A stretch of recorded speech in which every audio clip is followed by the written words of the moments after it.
Join me as I kick off my journey back on the road. The highlights, the hurdles, and the nuances, all coming up.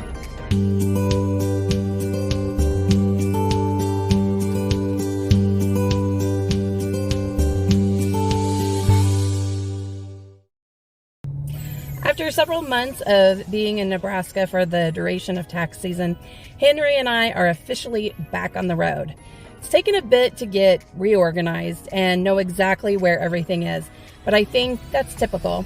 I just needed to get reacclimated to where everything is and how everything is going to work. I set out heading south, just across the border into Kansas. I wanted to go to the geographical center of the lower 48 states.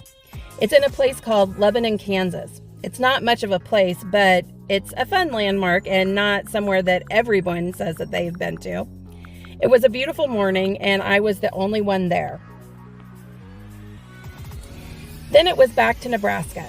Everyone thinks of Nebraska as the flatlands, which it is, a lot of prairie and farmland, but there's something strangely satisfying to me in seeing a fresh cut field dotted with bales of hay. When you get toward the western part of the state, the terrain is vastly different. I made a stop in Hagler, Nebraska, which is the cornerstone of the state. It's a very small town with less than 200 people, but one of those people is a dear family friend, and I had fun catching up with Nancy. I was lucky enough to get out and see her husband's buffalo herd.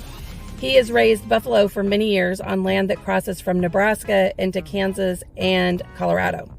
I was even able to hand feed the buffalo.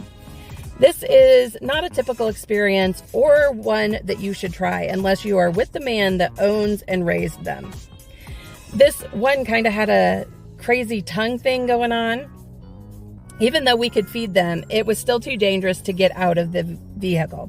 This was probably a once-in-a-lifetime experience.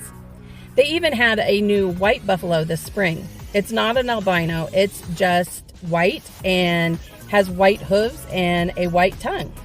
From there, I headed into Colorado. The scenery was breathtaking, but so was the air. I have never experienced altitude sickness before, so I was surprised by the sudden onset of daily headaches, sinus congestion, which I still have a little bit of, and insomnia. I didn't even know that it was altitude sickness at first because I've spent lengths of time in the mountains of Colorado and have never had this happen before. And who would have thought that insomnia is one of the side effects of altitude sickness? I stopped at Sand Dunes National Park. It's strange to see this line of sand dunes right along the mountains, but it was very pretty. Henry had a great time. If you look close at the sand, there are so many different colors. It is a beautiful sight.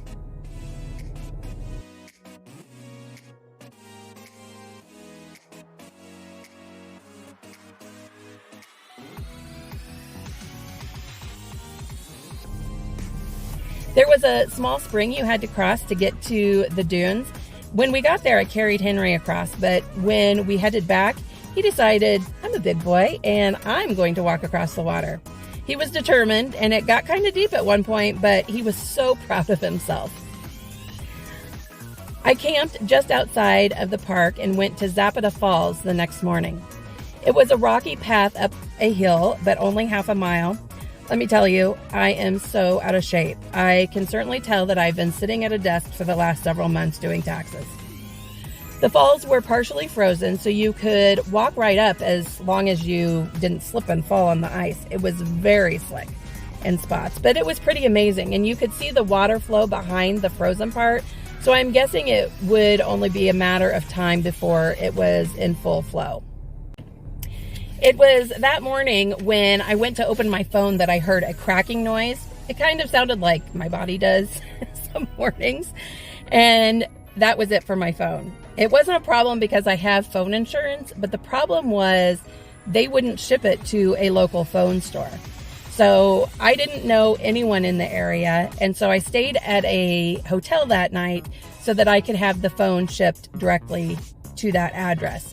And that expense, the hotel, along with the deductible for the phone, definitely wasn't an expense that I had planned for. But with the altitude sickness I had been having for, at that point, about 4 days, it was probably the best thing that I could have done. And I got my new phone. It's all set up, and now it is ready to ship back.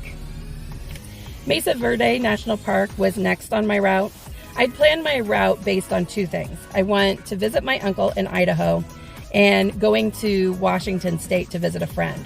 I found places along the way that I wanted to stop at, and several stops include national parks because I have this really cool bucket list bottle, and I get to add a sticker every time that I stop somewhere on a national park. So I'm starting to collect them, and it is starting to become more colorful. So much pretty scenery in Mesa Verde. It's still higher in altitude, so I still wasn't feeling great, but it wasn't like having the flu either. Mesa Verde is where the ancestral Pueblo people lived. I only took photos here. The Pueblo people lived in cliff dwellings, which are really unbelievable. There are over 4,500 archaeological sites, and 600 of them are cliff dwellings. Before they made cliff dwellings, they lived in pit houses and then houses above ground. And the cliff alcoves gave them better protection. They do have a couple of ranger-led tours for the cliff houses. There was only one open that day, but they require long hikes with climbing ladders, steep steps, and climbs through short tunnels. So I didn't do that. This one in particular is Square Tower House, and it was my favorite. It has at least 60 rooms and was discovered by a local rancher in 1888. So how did they get there? Well, the people who lived there carved hand and toe holds into the cliff face and used ropes and ladders to scale the canyon walls. Can you imagine? It's crazy to see these dwellings that almost look miniaturized because of the distance you are away from them. Can you imagine building a new house and then trying to get all your family or community to that area? And with bare feet. Imagine getting grandma up to the cliff dwelling. I just can't fathom. Because the cliff dwellings are constructed of native stone and earth and on unstable foundation, the ancestral Pueblo people had to work constantly to maintain their homes. The landscape and views were what really impressed me. It was such beautiful land. So it's been a great first week back in the van, despite altitude sickness and the broken phone. I've seen so many great views and landscapes. I've also discovered that making videos when you're on the road is so hard. Not so much the video making, but putting together the final product.